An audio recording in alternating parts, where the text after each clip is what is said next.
Bismillahirrahmanirrahim. Assalamualaikum warahmatullahi wabarakatuh.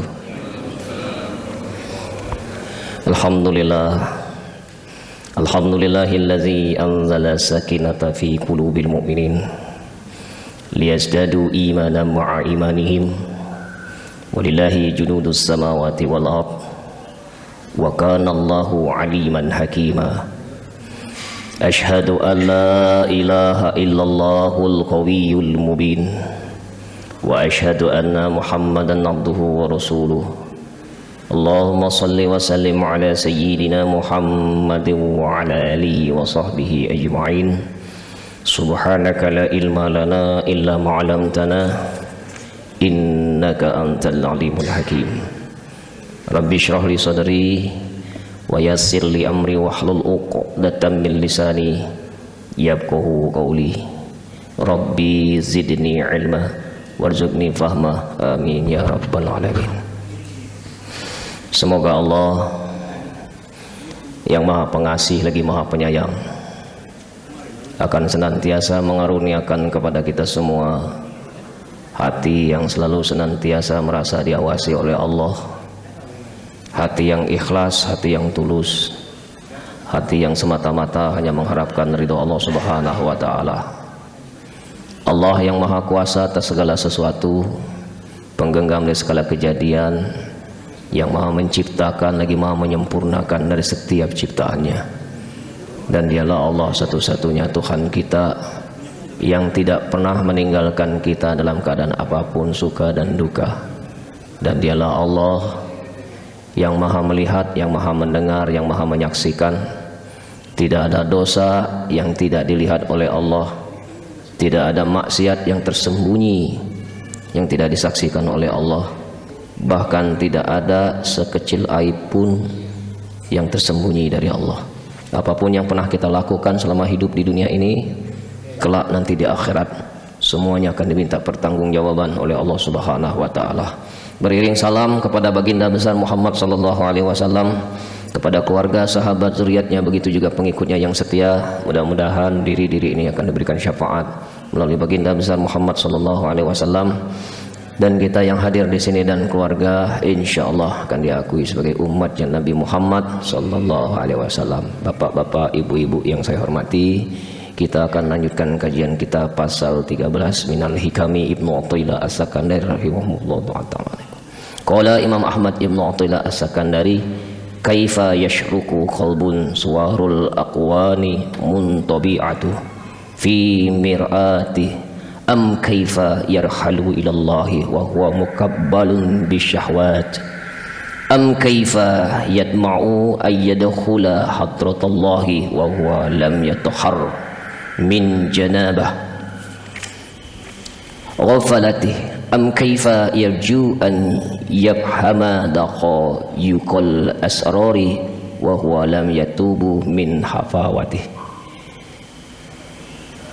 Yang artinya, bagaimana akan dapat terang hati seseorang yang gambar dunia ini terlukis dalam cermin hatinya, atau bagaimana akan sampai kepada Allah padahal ia masih terikat, terbelenggu oleh syahwat hawa nafsunya, atau bagaimana akan dapat masuk ke hadiran Allah padahal ia belum bersih, suci dari kelalaiannya, yang di sini diumpamakan dengan janabat, atau bagaimana mengharap akan mengerti rahasia yang halus padahal ia belum tobat dari kekeliruan-kekeliruannya.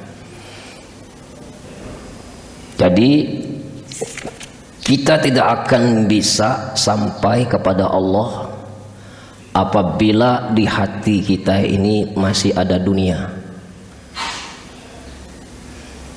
Karena dunia ini besar pengaruhnya yang menjadi hijab antara diri seorang hamba kepada Allahnya. Jadi dunia ini sumber dari maksiat. Maka Nabi mengatakan hubud dunya ra'su kulli khuti'ah. Hubud dunya ra'su kulli khuti'ah. Mencintai dunia itu, kata Nabi, sumber dari maksiat. Karena tujuannya bukan Allah. Allah tahu apa yang menjadi sifat diri meskipun kau berbuat baik. Allah tahu niat dan tujuan kita meskipun dikemas dengan yang baik. Dan Allah tidak mungkin tertipu. Maka dibuat hidupnya hancur oleh Allah sehancur-hancurnya. Man kana tid dunya hamma faraqallahu alaihi amrohu. Kata Nabi, siapa yang tujuannya dunia, maka Allah akan hancurkan semua apa yang menjadi keinginannya. Dihancurkan semua urusan duniawinya, dicerai-beraikan semua urusan duniawinya. Badan di masjid, pikiran kemana-mana. Itu dicerai-beraikan pikiran kita. Kenapa? Orientasinya dunia. Maka kata Allah, dunia ini tempat bermain dan senda gurau. Innamal hayatad dunya la'ibuh walahu wa in tu'minu wa tattaqu yu'tikum ujurakum wa la yas'alkum amwalakum. Muhammad 36 Allah berfirman, sesungguhnya dunia ini tempat bermain dan senda gurau. Barang siapa yang beriman dan bertakwa kepada Allah, maka Allah akan memberikan pahala. Pahala di sini bahagia. Allah tidak akan meminta harta sedikit pun darimu. Jadi kita harus tahu konsep di dunia ini cenderung fitrahnya mau main-main dan bercanda. Apa maksudnya ini? Jangan lagi main-main kau di dunia ini. Jangan lagi banyak bercanda di dunia ini. Dunia ini bukan untuk bercanda, bukan untuk bermain, tapi dunia ini adalah hanya untuk mengenal Dia yang menciptakanmu. Apakah Allah menciptakan manusia di dunia ini cuma saja menciptakan kita? Tidak begitu. Allah menciptakan makhluk, Allah menciptakan manusia ini cuma Allah ingin memperlihatkan bahwa sesungguhnya Allah itu ada. Maka Allah berfirman dalam hadis qudsi mengatakan, kuntum kanzam mafiyah, sesungguhnya aku ini hasanah yang tersembunyi. Fa ahbabtu an uraf, aku ingin dikenal. Fa khalaqtu khalaqa likai u'raf, maka aku ciptakan makhluk agar aku dikenal. Jadi untuk apa Allah menciptakan makhluk di dunia ini? Untuk mengenal Dia. Mengenal Allah. Fasilitas diberi oleh Allah, ujian diberi oleh Allah, hingga pada akhirnya kita akan berjumpa dengan Tuhan kita. Tuhan kita itu Allah Subhanahu wa Ta'ala. Secara teoritis, secara lisan kita mengatakan Tuhan kita Allah, tapi secara batinnya diselidiki ternyata Tuhan kita bukan Allah. Bisa jadi dunia, bisa jadi nafsu, bisa jadi pangkat, jabatan, kedudukan, popularitas. Kita tertipu lagi oleh setan, tertipu lagi kita oleh dunia ini. Maka Ibrahim bin Adam radhiyallahu anhu berkata, ma sadaqallaha man ahabba syuhra. Tidak dikatakan benar-benar bertujuan kepada Allah siapa yang ingin masyhur. Masyhur itu keterkenalan, keterkenalan itu korelasinya kepada dunia.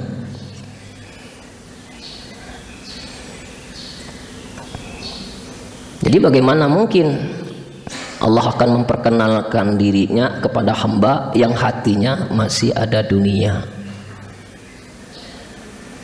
Nah, yang kedua yang menghalangi diri kita dengan Allah itu nafsu, syahwat.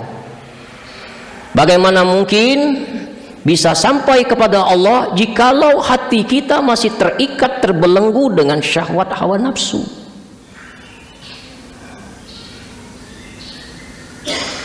Jadi ada orang yang berbuat kebaikan itu bukan karena Allah, karena nafsu. Kita tidak bicara lagi tentang maksiat, kita bicara orang-orang yang taat, di dalam ketaatannya itu ada nafsu. Bapak-bapak kalau bantu orang yang tidak mampu, janda, cantik, mudah. Janda, cantik, mudah, tapi tak mampu. Nah, bapak-bapak bantu dia itu karena Allah apa karena nafsu?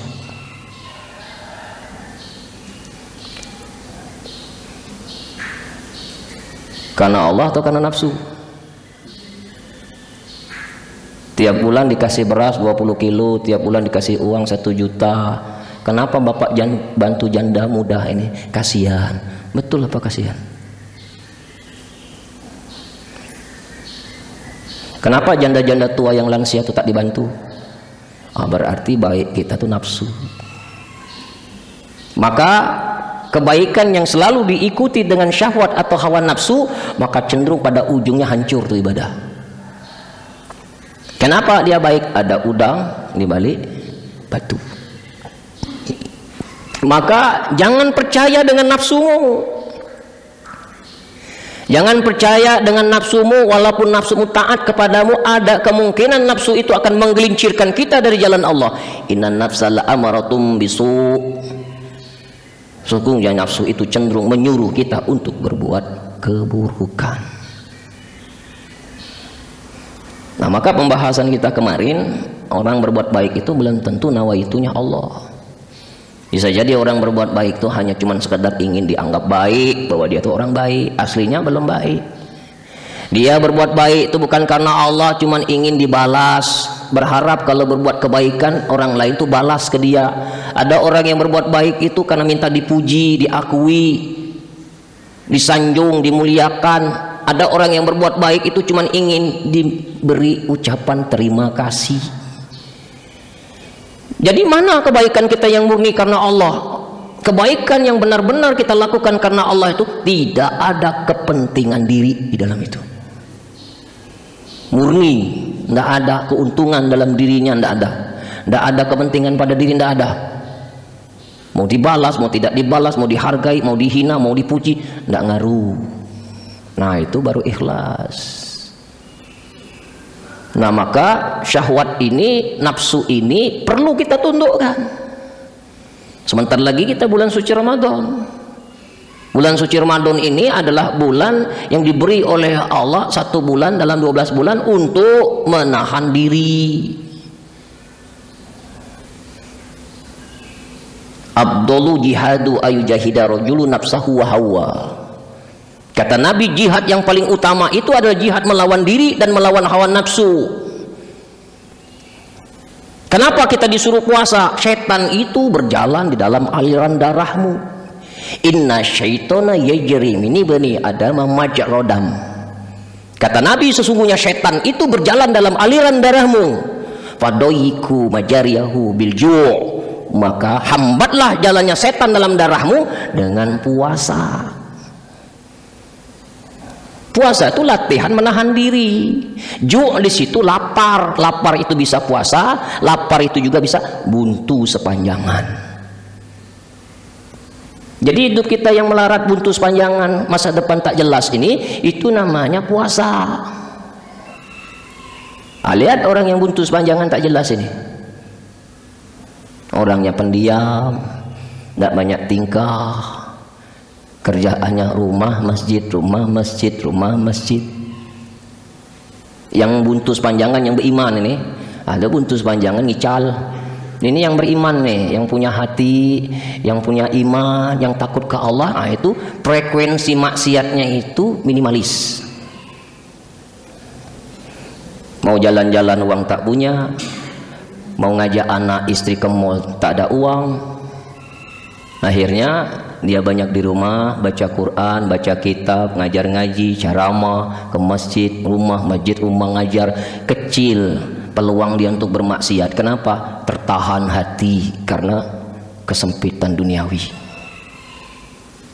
Ini yang saya ceritakan ini, saya tidak menceritakan siapa-siapa. Ini pengalaman pribadi saya. Ternyata Allah itu menjadikan hidup kita sempit itu, Allah sedang menyelamatkan kita dari suatu dosa, dari maksiat. Janganlah kau ajak anak istrimu untuk ke mall kalau tidak punya uang, itu nyiksa anak istri namanya.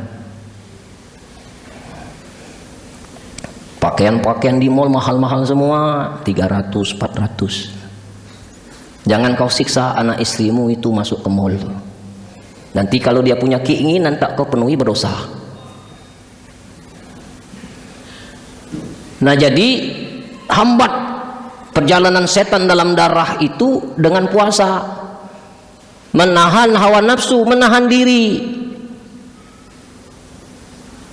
Menahan diri, apa yang ditahan? Dua musuh kita ini. Kata Nabi, ada adwika nafsuka allati baina janbaika.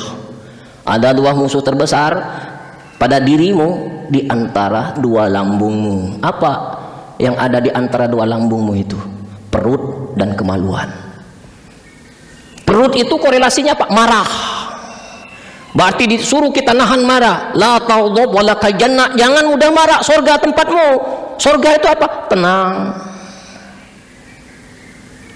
Syahwat, kemaluan. Tahan kalau bukan hak kita. Jangan ngumbar nafsu, jangan ngumbar syahwat. Kalau dua ini sudah bisa kau tundukkan, maka seluruh nafsu-nafsu yang ada pada diri akan tunduk kepada kita.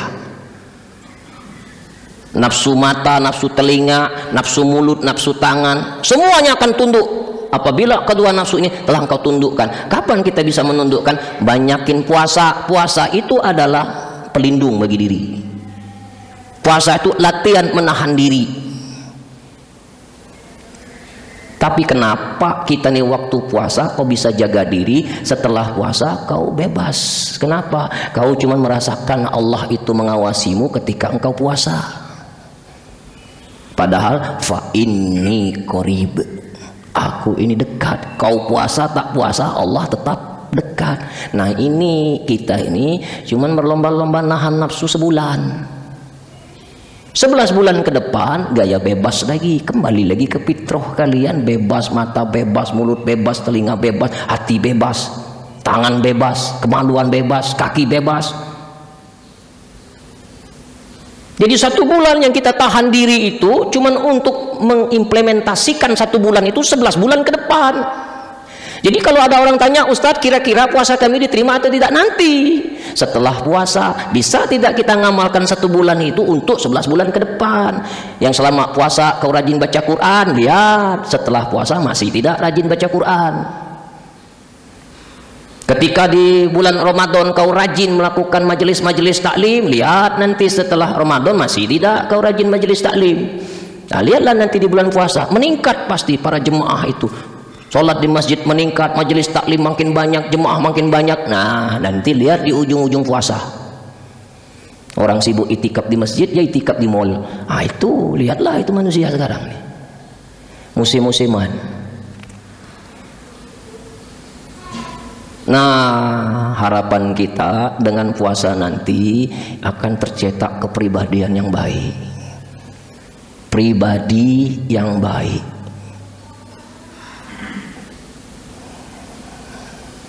Bagaimana akan dapat masuk hadirat Allah padahal ia belum bersih suci dari kelalaian? Yang di sini disebut dengan janabat. Janabat itu junub. Otaknya itu selalu mesum. Nah, itu tak boleh. Otaknya selalu mikirkan yang sifatnya itu kotor, keji. Jadi orang yang pikirannya keji itu tidak akan sampai ke Allah. Terhalang dari kekejian dia itu. Terikat. Sifat-sifat keji itu masih terikat pada kolbu kita, maka kolbu kita itu tidak bisa tembus kepada fuad. Kolbu itu wilayah alam malakut. Alam malakut itu kau tidak akan berjumpa dengan Tuhan kalau cuma berputar-putar di alam malakut saja. Sedih, bahagia, sedih, bahagia, sedih, bahagia, sedih, bahagia. Nah, jangan berhenti di situ. Kau harus naik kepada alam jabarut. Alam jabarut ini mereka akan memiliki hati yang disebut dengan fuad. Fuad ini apa? Hati yang selalu terpaut kepada Allah. Dikit-dikit Allah, dikit-dikit Allah, dia lihat Allah, dia pandang Allah, dia dengar itu Allah, dia rasakan itu Allah. Allah terus itu fuad.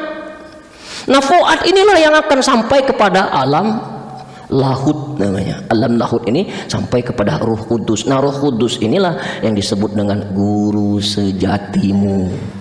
Kalau engkau telah mengenal guru sejatimu, maka tidak akan tersentuh api neraka dirimu.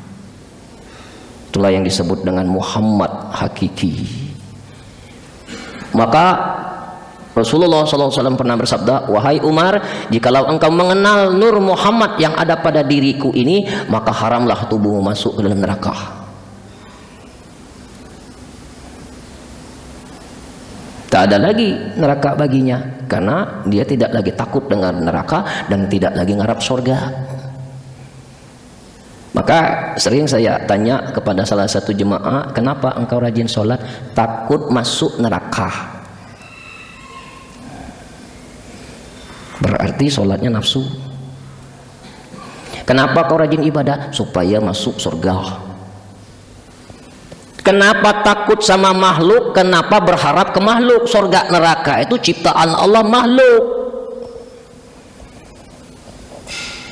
Surga neraka itu ciptaannya. Tidak akan terasa panas kalau Allah ridho kepadamu. Tak akan bahagia kalau Allah tak ridho kepadamu. Yang membuat manusia itu jadi ridho, yang membuat manusia itu jadi selamat, Allah ridho kepadanya. Faman rodiya falahu ridho. Siapa yang ridho dengan ketentuannya, Allah akan ridho kepadanya. Ridhonya jangan setengah-setengah. Dikasih nikmat kau ridho, dikasih musibah kau ngeluh, berarti baru separuh. Allah ridho kepada kita itu tidak boleh setengah-setengah, harus full. Kasih musibah kau ridho, dikasih nikmat kau tetap ridho. Alhamdulillahi ala kulli hal. Dia selalu memuji Allah dalam keadaan apapun. Sakit dia tetap puji Allah, sehat tetap puji Allah, lapang dia puji Allah, sempit dia puji Allah. Tak ada lagi kesempatan dia untuk mengeluh. Kenapa? Apa yang dia syukuri selama dia masih hidup? Allah kasih dia nafas. Apa artinya pangkat jabatan kalau nafas ditarik oleh Allah? Tak ada guna. Tak ada guna. Jadi yang harus kita syukur itu nafas yang Allah berikan kepada kita itu tanda bahwa Allah itu ada. Wa nafathtu fihi min ruhi. Maka akan kutiupkan ruhku ke dalam dirinya. Nah, jadi kalau kita hidup tak kenal nafasmu sendiri, nandahkan kau tak kenal Tuhan. Mudah Pak kalau kita ingin tahu dengan Tuhan itu. Kalau bercerita tentang kematian, Bapak Ibu yang rasakan takut atau rindu? Kalau cerita tentang kematian yang Bapak Ibu rasakan itu takut atau rindu? Nanda jawab. Jawab rindu, nanti cepat mati. Jawab takut, takut salah. Akhirnya abstain. Nah, hati ini tidak bisa dibohongi Pak. Kita jujur dalam diri. Takut. Berarti belum tahu jalan.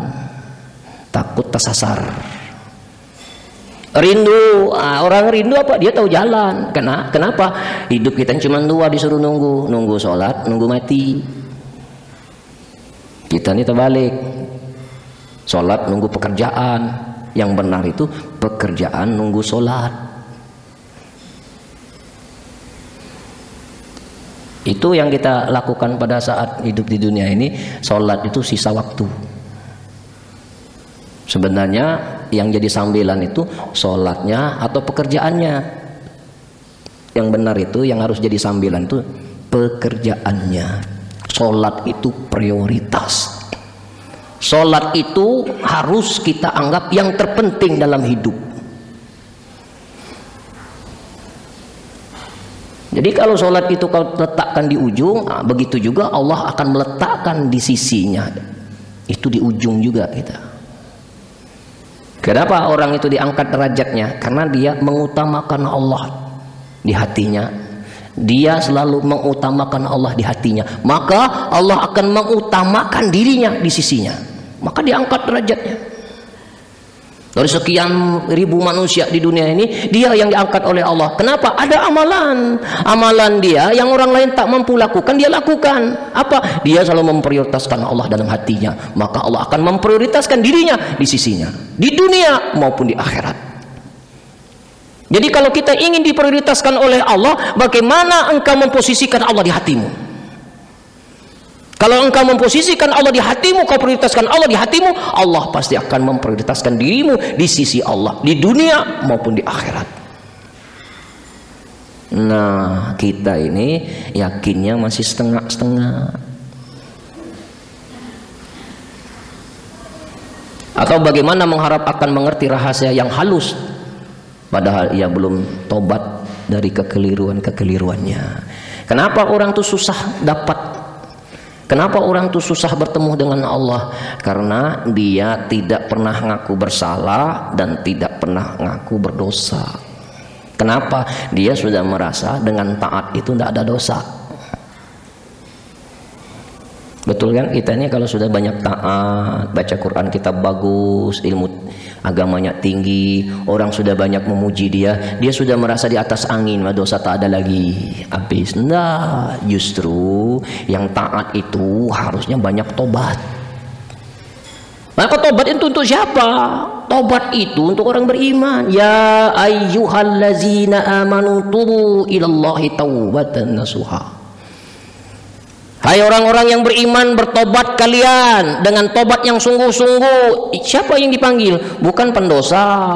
Yang dipanggil itu yang beriman, yang merasa dirinya beriman, dalam keadaan taat dan maksiat tetap tobat. Nah, yang dikhawatirkan oleh Nabi itu siapa? Orang yang taat, orang yang setelan soleh seperti kita ini.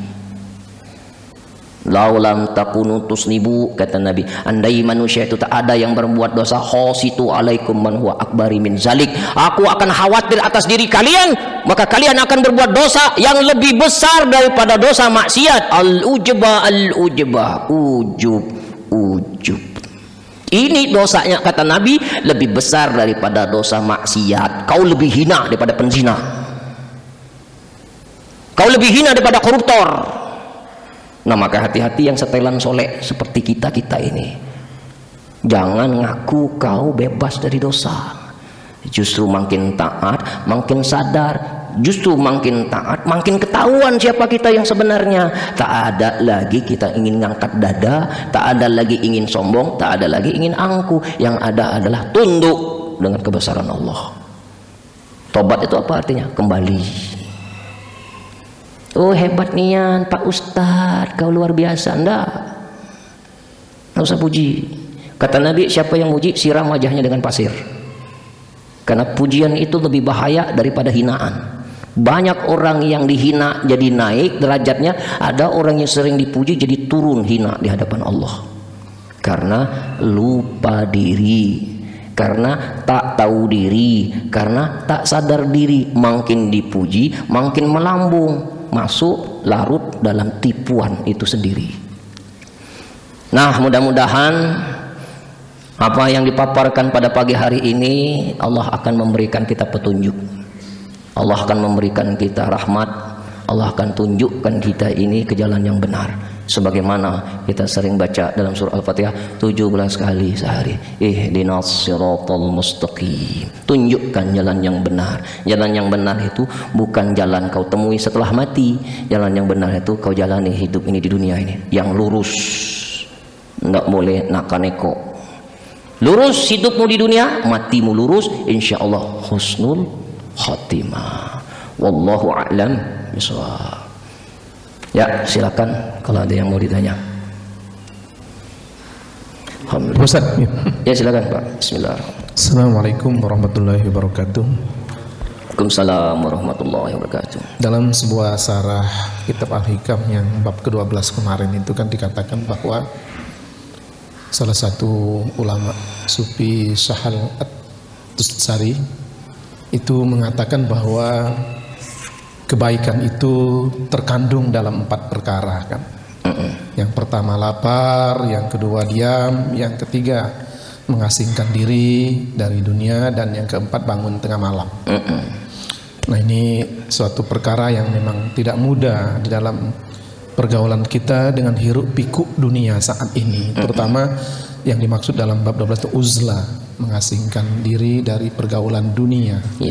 Nah, bagaimana Pak Ustadz di tengah hiruk pikuk pekerjaan, tugas, kewajiban kita ini, sejauh mana mengasingkan diri dari pergaulan umum dunia itu yang perlu kita lakukan? Karena agak susah ini. Kita ketemu orang setiap saat, bergaul dengan setiap orang, setiap saat ngobrol, setiap saat. Terkadang hal-hal yang kita lakukan itu adalah hal-hal yang sia-sia, bahkan hal yang maksiat. Itu yang pertama. Yang kedua, terkait kajian kita yang bab 13 ini, itu lebih menekankan uslah hati. Artinya bagaimana kita mengasingkan hati kita ini atau membersihkan hati kita ini yang dipenuhi oleh 4 perkara yang kita jelaskan tadi. Ada misalnya hati kita dipenuhi cermin gambaran dunia tentang harta, tahta dan wanita. Hati kita dipenuhi dengan syahwat yang terkadang menghalangi kita kepada Allah Subhanahu wa taala.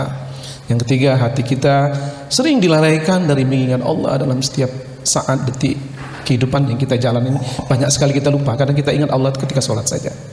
Lalu yang keempat, kita sering lalai hati ini.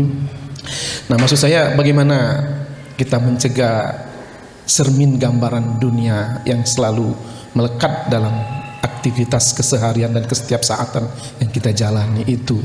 Yang kedua tadi terkait dengan bahwa bagaimana kita meredam syahwat itu, karena syahwat itu bagian yang diciptakan oleh Allah dalam diri kita yang tidak bisa kita buang begitu. Yang ketiga tadi, bagaimana agar kita selalu ingat zikir kepada Allah, karena hati ini sering lalai manakala kita sudah disibukkan dengan aktivitas dunia.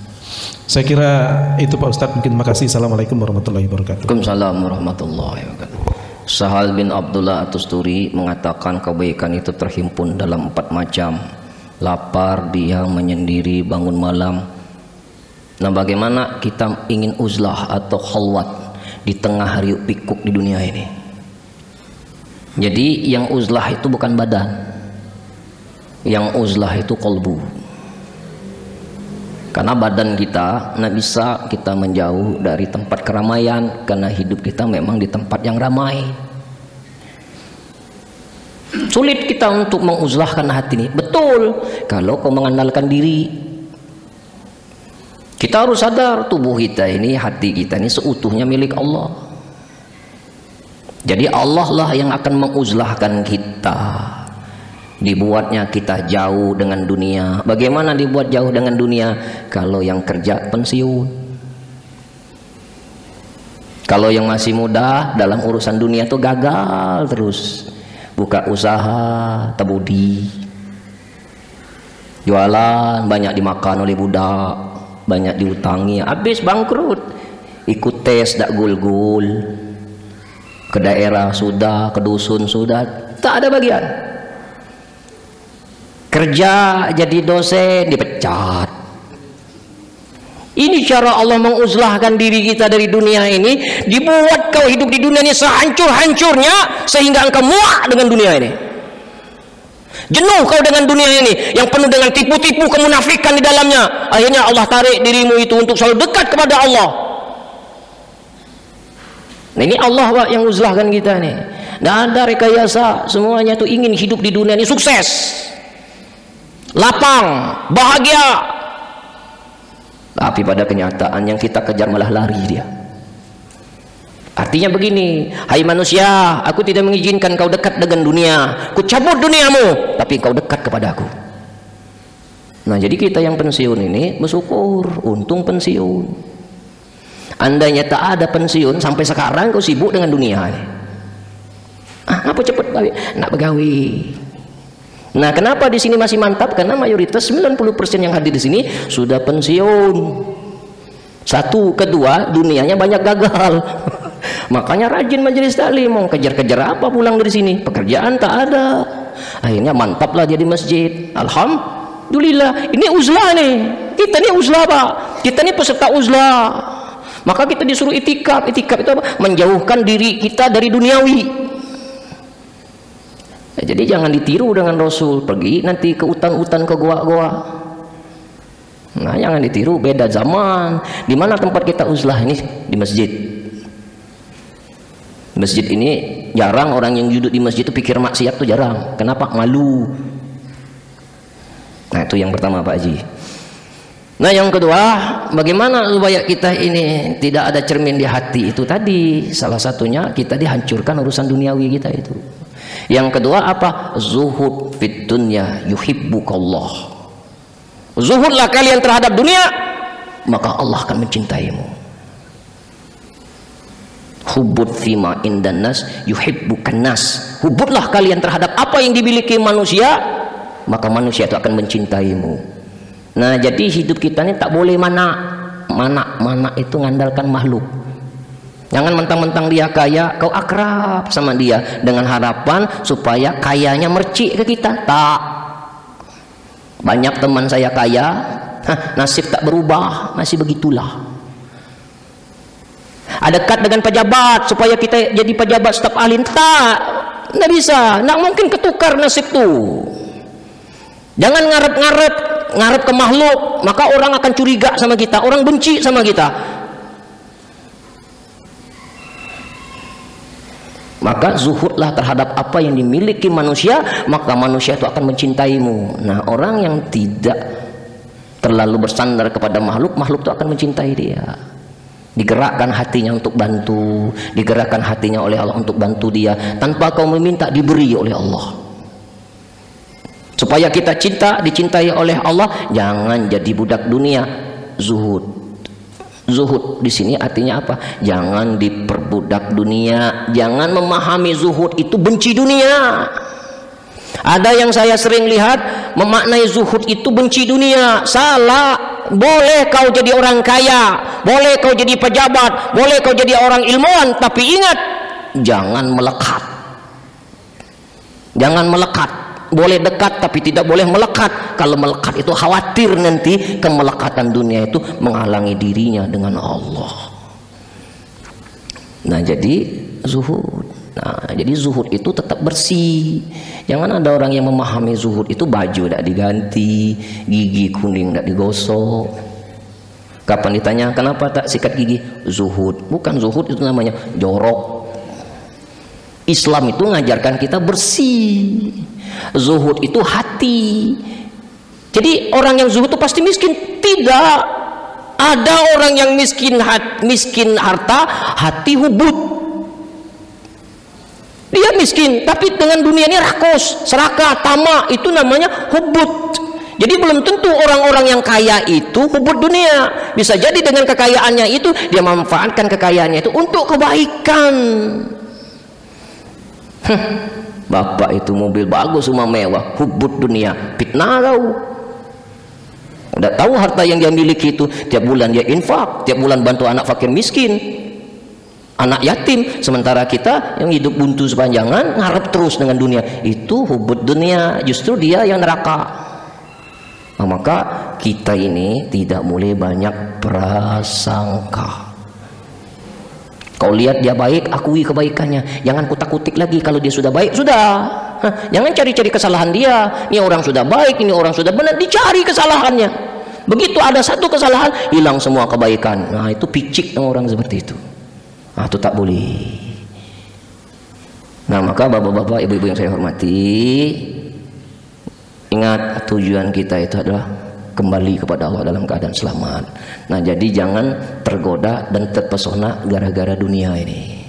Hebat bapak di dunia ini, nanti mati selesai kau. Tak ada lagi gelar profesor doktor itu. Profesor doktor itu untuk gelar di dunia, untuk nakut-nakuti manusia. Kapan mati gelar kau itu? Almarhum. Perempuan almarhumah. Almarhum ini gelar untuk orang soleh, laki-laki yang disayang oleh Allah, perempuan wanita yang disayang oleh Allah. Jadi gelar almarhum ini untuk orang mulia sebenarnya. Kita ini tak pemabuk almarhum, pezina almarhum. Benarnya kalau orang itu kondisi kehidupannya itu buruk, tidak pantas dikatakan almarhum, bangkai. Assalamualaikum warahmatullahi wabarakatuh. Waalaikumsalam warahmatullahi wabarakatuh. Langsung saja, uzlah orang yang berilmu dengan uzlah orang yang bodoh. Kalau orang yang tidak berilmu itu saya kira ada perbedaan. Misalnya seorang fisikawan, kimiawan gitu ya. Justru orang seperti itu banyak yang tidak mengenal Allah. Kira-kira apa pelajaran yang kita bisa peroleh? Yang kedua, qalbun salim itu yang sesungguhnya yang bagaimana? Terima kasih. Ya, kenapa orang yang ilmuwan itu sulit untuk mengakui? Karena dirinya masih mengaku dirinya ada. Uzlahnya itu uzlah orang yang tak berilmu. Jadi kalau kita masih merasa diri kita ada, Tuhan itu tak ada, dan Tuhan tidak akan memberikan jalan untuknya. Nah, yang kedua yang dimaksud dengan qalbun salim itu hati yang selamat.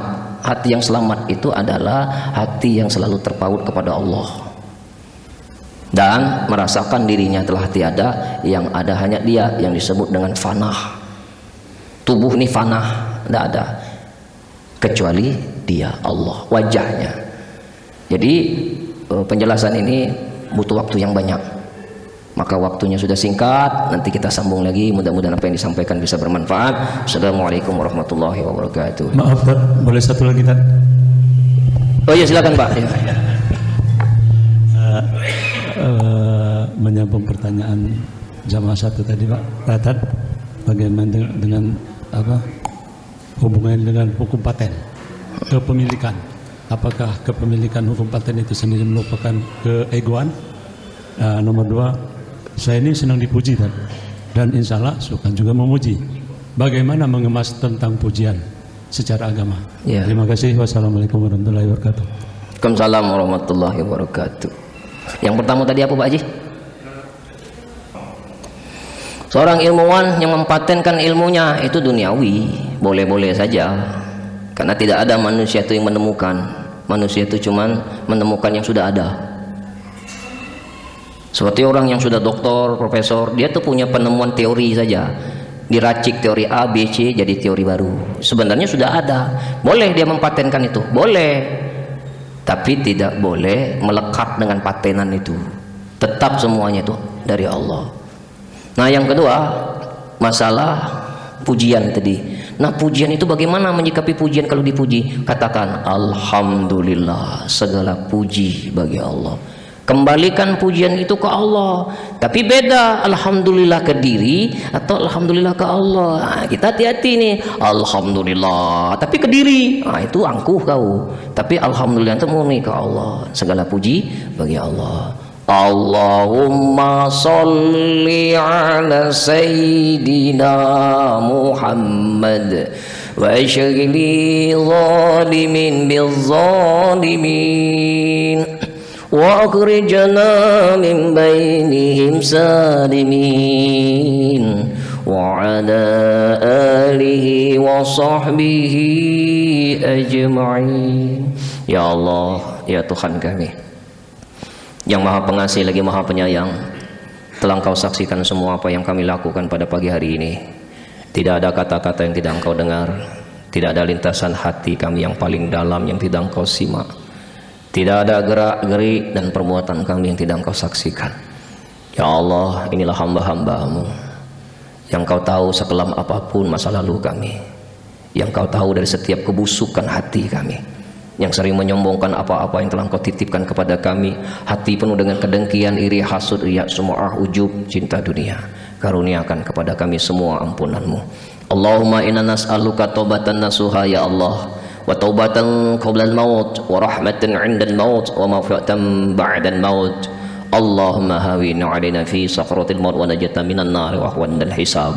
Allahumma fid lana dhunubana wa liwalidina warhamhum kama rabbawna shighara, wal muslimin wal muslimat wal mu'minina wal mu'minat al ahya wal amwat innaka 'ala kulli syai'in qadir.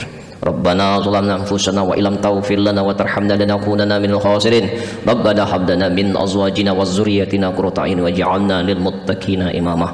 Rabbana hab lana min ladunka dzurriyyatan thayyibatan innaka sami'ud du'a. Allahumma barik lana fi sya'bana wa balina ramadan. Allahumma barik lana fi sya'bana wa balina ramadan. Allahumma barik lana fi sya'bana wa balina ramadan. Rabbana atina fid dunya hasanah wa fil akhirati hasanah wa qina azaban nar. Sallallahu alaihi wasallam Muhammad Nabi ummi wa ala alihi wa sahbihi wasallam allazi da'wahum fiha subhanakallahumma wa tayyatuhum fiha salam wa akhir da'wahum alhamdulillahi rabbil alamin. Taqabbalallahu.